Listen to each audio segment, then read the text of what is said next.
Baby. I was making soft footprints in the snow when suddenly I thought I heard somebody walking behind me.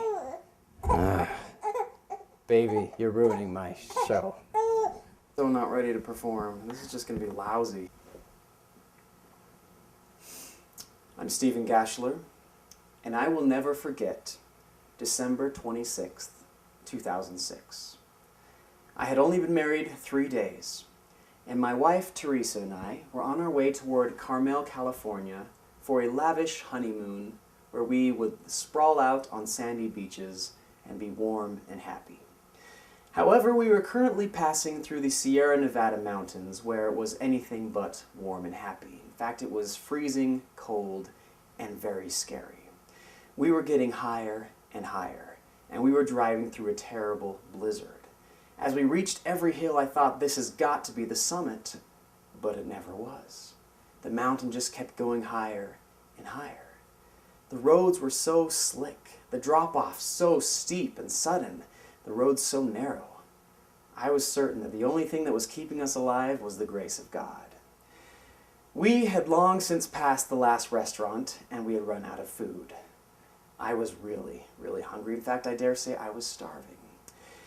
Well, we could hardly see anything, but at least it was comforting seeing the headlights in the rearview mirror, because whatever happened to us, at least we weren't there alone.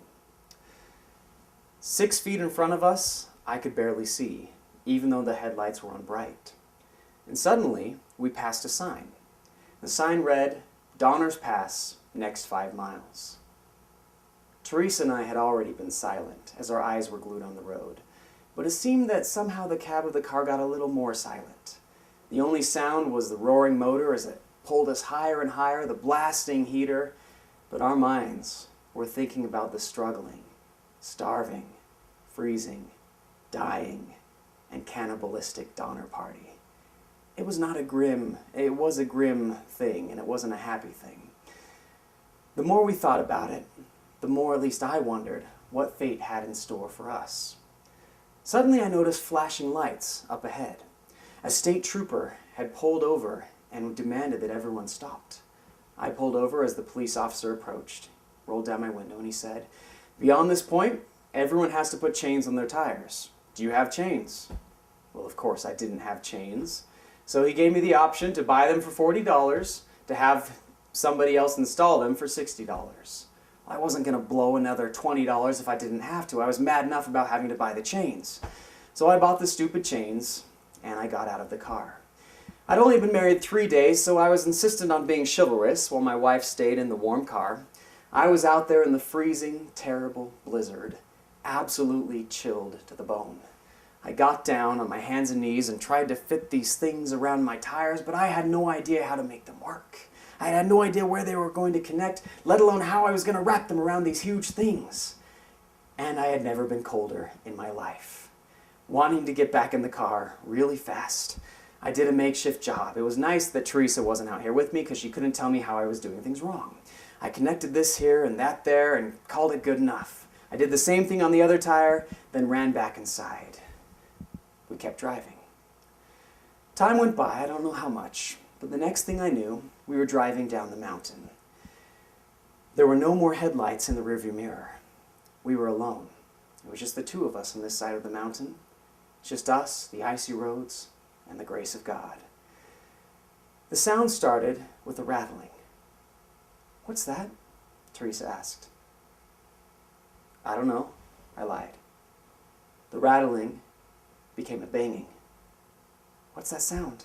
"I don't know." The banging suddenly stopped, and so did our tires. They were stalled. I tried and tried to turn the car, but I could not stop the trajectory. We were sliding right off one of the bends. Suddenly we were driving straight down this really, really steep cliff. We thought that death was upon us. But as I said, there was a lot of snow. There was about 6 feet of it, actually. And when we drove into a gully, we came to a sudden stop, unharmed. Our hearts had never pounded harder, but we were alive and grateful for it. I looked at Teresa, and I apologized for my terrible makeshift job. I'd gotten us into this mess, and I knew that it was my job to get us out. She wanted to come, but I explained there was no sense in both of us going out there and putting ourselves into harm's way. Besides, if somebody came looking for us, somebody had to stay put. So I was going to go look for help. I got out of the car and started trudging through the snow. It was hard. It was deep. I tried climbing the hill we had gone down, but it was too slippery. It was too sleek. So I started looking for another way around. I walked for a long time. As I was walking through the still of the night, time seemed to have no meaning. The snow had stopped, and everything seemed a little surreal. Kind of weird, actually. That darkness juxtaposed against that glowing white snow. The only sound was my footsteps.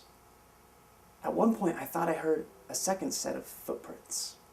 But when I stopped and listened, it was just me. So I kept walking, looking for a way up this hill, when I thought I heard another set of footprints again. Again, I stopped. And this time I was dead silent. I could feel my heart beating. I could hear the throbbing in my ears. But there was no sound. So I continued to walk until I heard the footsteps a third time. And this time I knew they were not mine. I stopped. I looked around. And I saw someone. This man was standing on the other side of a long, snowy field. I couldn't make out his features. He was just a dark silhouette, but there was one thing that there was no mistaking. He had a cowboy hat on. As I looked at him, he looked back at me. I shouted, "Hey!" But he didn't respond. "Hey, can you hear me? We need help. We drove over the side. We really need somebody to help us." But the man just stared. By then I was feeling a little creeped out, but we needed help, so I started walking toward him. "Hey, can you hear me?" I shouted. But still he just stared at me. It was then for the first time that I wondered if this man had an ill intent. And I decided it was time for me to turn around. I walked a little faster, and I heard the footsteps again. I looked back, and there was the man. He was following me. So I started to run. He was coming after me. Finally, I stopped and said, "Who are you?" And for the first time, he spoke. "Ain't nobody here on this here mountain. Ain't nobody here but you and me." I didn't want to stop and talk anymore about it. I kept on running. I ran faster. I ran a lot faster. The snow was so big, there was so much of it, and I kept trudging through it, but I did not stop. I ran and ran for what seemed like at least a half mile. Finally, I came to a place where I could begin to scale the mountain, and I looked up, and I finally saw some headlights and heard the passing motors of cars. I started trudging through the snow, and I looked up, and my heart sank at the sight of something I really didn't want to see. There, standing at the top of the hill, was the man. He was staring right back down at me, and he said again, "Ain't nobody here on this mountain. Ain't nobody here but you and me." Well, I turned around. I ran back down. I didn't care that I was backtracking. I had to get away. So I started running back to the car. And as I was running, I thought about what he said about there being nobody here but the two of us. Surely that wasn't true. There was Teresa. He didn't know about Teresa, did he? He must not know. I prayed that he didn't know. Well, I ran and I ran until finally I got back to the car. And when I got there, again my heart sank. The passenger side door was open. I got closer, but there was no sign of Teresa. "Teresa!" I shouted. "Teresa, where are you?" I looked everywhere. I couldn't see her. The only thing I could see was the man. He was standing there, staring right at me. I still couldn't see his face, but I saw that cowboy hat. I knew it was him. And he said, "Ain't nobody here on this mountain. Ain't nobody here but you and me." Well, I ran into the car. I slammed the door. I slammed both doors. I locked them. I opened the glove box. I looked for something, anything. The man was getting closer. I didn't know what I was going to do. I looked for something to defend myself with when suddenly I heard the sound of breaking glass. I saw a hand burst through. The hand touched me. I sat up. I screamed.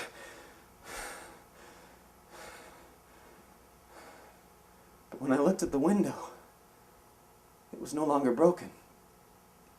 I saw city lights in the distance, still, calming. I turned to my right, and there was Teresa. She was asleep and as beautiful as ever, beneath piles of blankets. I looked all around for the man, but he wasn't there. I knew I'd dreamed the whole thing. I put the key in the ignition, because there was no way I was going back to sleep. I remembered then that we were parked at a rest stop. Donner's Pass was far behind us. We'd been spending the night there because we were cheap like that. I turned the key and I started driving and driving. A while later, I could hear Teresa getting up. She said in a tired voice, "Is everything okay?" "Yeah," I said. "I just had a nightmare." "I thought I heard you shouting. What was it about?" "Well, there was this man, and everywhere I looked, he was there. And look, Teresa, I know this sounds crazy, but I just feel really uneasy right now. Would you mind just looking in the back seat and checking beneath that pile of blankets? I just want to make sure there's nothing back there." "Sure," she said. She reached back. She lifted up the pile of blankets. She looked under them, but saw nothing. She turned to me with a smile. Actually, I didn't like the way she was looking at me. It reminded me a little too much of the dream. She said, "You don't need to worry, Steve. There's nobody here in the car. Ain't nobody here but you and me."